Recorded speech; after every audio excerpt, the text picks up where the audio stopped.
Alright, looks like we're all live, so now let's see if we can get the law in here. Let's see what we can do.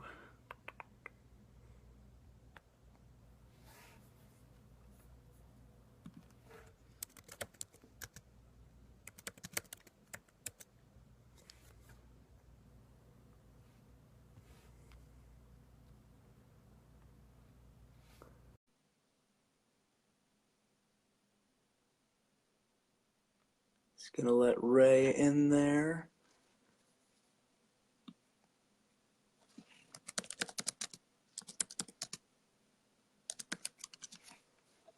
Seems like it's taken a little bit, but should be in here any second.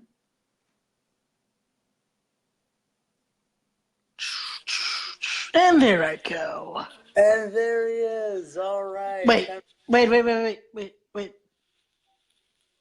What shirt are you wearing? I think you know what kind. But we are not here to talk about that. We are here to talk about what happens on Monday Night Raw tonight. Ladies and gentlemen, I am Avenging Ben. I'm the Law Ray Ramundo. And this is the first installment of GAWP Raw Reactions, a little experiment we're going to be doing where we're going to be reacting to Monday Night Raw moments after it goes off the air to give our immediate and direct thoughts, because an hour and a half on GAWP every week is simply not enough time to get done with all the little thoughts we have of Monday Night Raw. So we're trying this out. Maybe we'll do this for SmackDown tomorrow night. If I can't be here, Mike will, and if Ray can't be here, who knows? We'll definitely see how this goes. So at least one of us has to be here.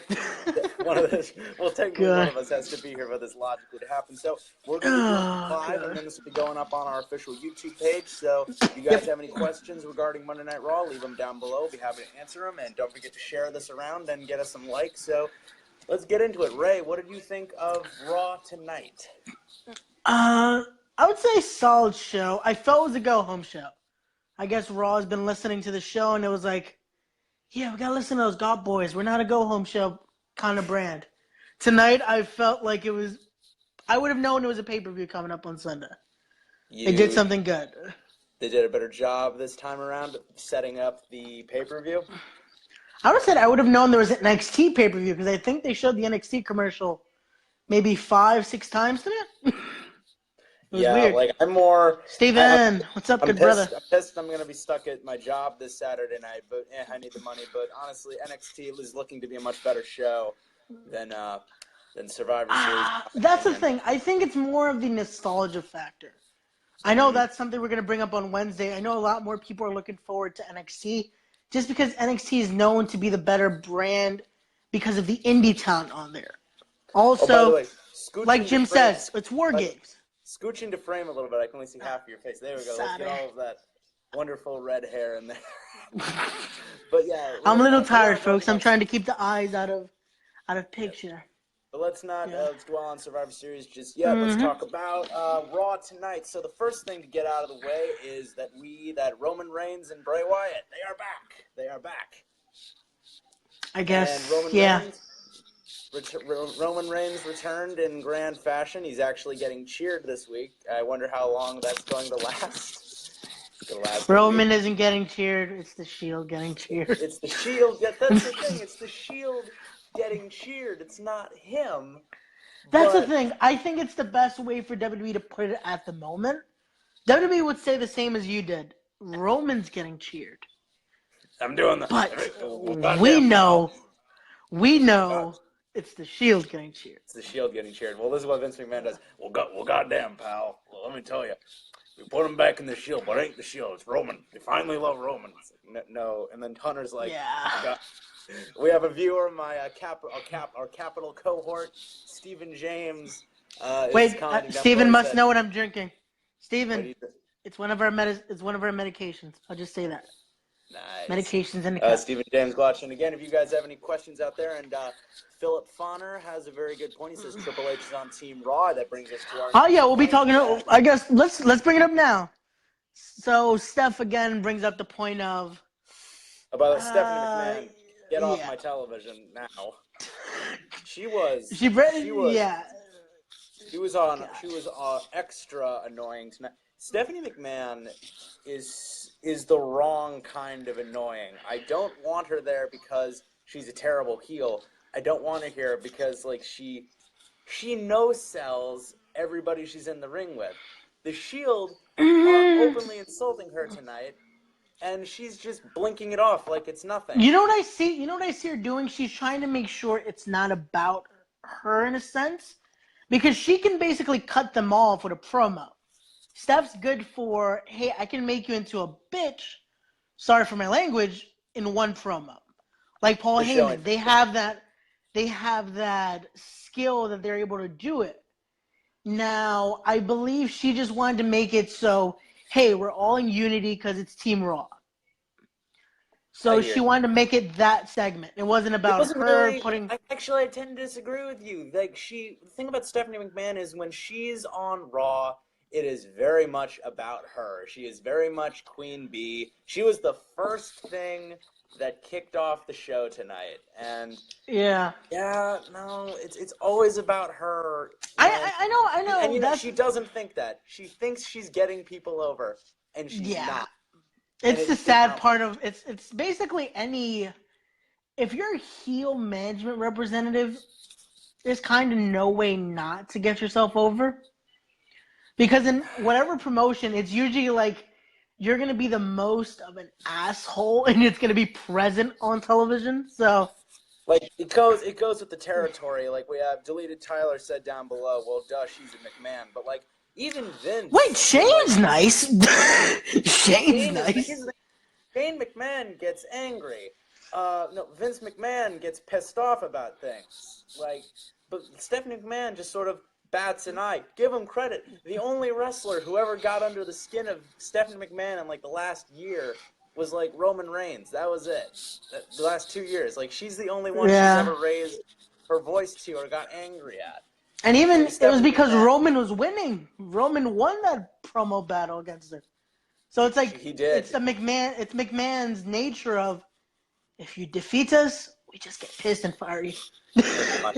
So yeah, Stephanie McMahon puts a big old ball cutting. Yeah, so we can say that we do that. They do the promo. And then we get our the big Shield asked for. They want the New Day at Survivor Series, and then later in the show it was confirmed it will be the Hounds versus the Unicorns, as Xavier Woods said on Twitter, and Shield versus New Day has the potential to be one of the year's best matches in my opinion. Yeah. And I feel if they book this right, this is what they should have done with Wyatt's and Shield back in like 2014. They should have booked that to be like a huge top tier match, and I'm glad. I am a little disappointed we're getting this match with like a week's build. Yeah, there's no build toward it. It's like. Well, you count last week too, but like, nah. That's the problem with that. It was kind of the story was everywhere. The story for this is everywhere. So you have tomorrow night on SmackDown to sort of tie up the loose ends going into the show, but like, I'd like to see them like I would have preferred to see them get some promo time on each other, but that's my only criticism. I'm sure the match will be good. Deleted Tyler says My Little Pony versus Dog the Bounty. That's what me and Mike were on Skype earlier. Whole Milk Mike, one of our third of our co-hosts. Me and Mike are watching it on Raw. We're watching it live, and we're like, I'm saying to him, Ben, you may agree with Mike that he's saying no, it's an even match. I think it's one-sided. There's no way for the Shield to lose on Sunday. Is it just me that thinks it's kind of one-sided? You can see the Shield dominating against the New Day on Sunday. Yeah, like it'll go. It's either I see it becoming a fairly even match. You have like the New Day have been putting on great matches with the Usos. You have them, so I'm thinking like. As my thoughts here, this is going to be an even match, and it's definitely going to. This is the match I'm looking the most forward to because these are two incredibly solid teams. I'm amazed we hadn't gotten this match yet. So we have the. Yeah, they kind of put like seeds between stuff, but it's like this is finally it's happening. So we have the two factions that have defined the WWE for like the past 2 or 3 years now, and yeah, that's going to be match of the night in my opinion. The other big news, of course, is we have Bray Wyatt is back, and he's He is once again the eater of pins, jobbing out to Jason Jordan. By the way, Jason Jordan. Oh my God. I want to be nice. Because Jason Jordan is an exceptionally talented dude. He does not work as a solo act.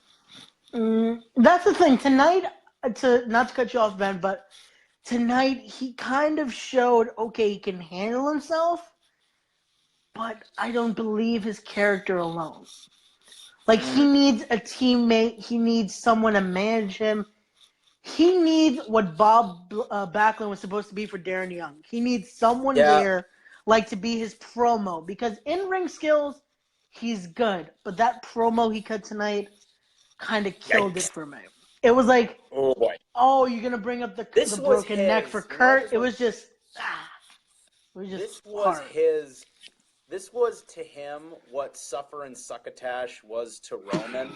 Like, that was, do you remember when that happened and that was collectively the moment we all decided, oh, fuck off with this whole Roman Reigns push? Yeah. You could actively hear people in the audience hating this segment more and more, and it made Jason Jordan look like a little bitch, in my opinion. You want to build this dude as, like, Kurt Angle's badass hoss of a son, but he's whining to his dad like he's like, I wanted to be you. I wanted to grow up. Kurt, I trained hard. I wear my Dad. He finally called him Dad tonight. It was like, called him Dad in a promo. Wow. I did my hardest. You're just gonna throw me out of the team. It's like, and like I'm just, oh God. And I never thought Stephanie McMahon would be the baby face in a promo. But she comes out and she's like, you got to make this decision. And then the big news: Triple H finally returns on Raw officially, and kicks Jason Jordan right in the dick, pedigrees him, and says, "Yeah, you're not the fifth man. I am." So Triple H is going to be the fifth man of Team Raw in the Survivor Series elimination match. Ray, thoughts? Holy shit. Yeah, that's what I said. So not only we kind of all figured, it was been speculating all night, Bray is going to take out Jason Jordan. It's probably going to be Bray that takes the spot. That was the point of, hey, Bray returns. Now they need another monster in there just to, I guess, counter Xena being on the team. And I guess, hey, we got to take out his leg. I kind of felt bad because I know this is it's just a storyline injury. Jason Jordan will be back on his feet by Monday. Knowing what just happened over the weekend, like Jim Schultz mentioned, JT Dunn legitimately injured his leg. So our thoughts and prayers are with JT. We'll definitely be speaking about that on Wednesday. Hopefully by then. We are saving any indie updates for the official episode this Wednesday night. We will be recording then, so any questions leave on our Twitter. But as for now, Raw, yes, back to Raw. Is in. He's in the main event. So let me see what I got left. I got about like 20-some% left on my phone. So let's start getting into the final bits of the show. Just to end it off. Yeah, that was something else I wanted to bring up. Everyone but Paige showed up. It was just funny as hell. It's like, okay, we got Roman, check. Bray, check. Bo, check. JoJo, check. Hey, I thought Paige was here. Nope. No Paige.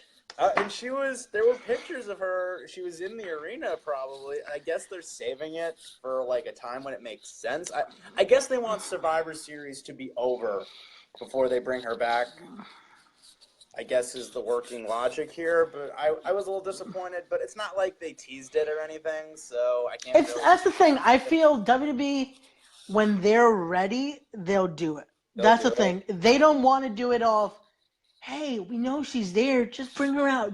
No. The Bills. WWE is logical. WWE loves to do it logistically, and they know if fans were worried about her tonight being the go-home show, where literally there would be no spot for her on Sunday, they know they could do so much more.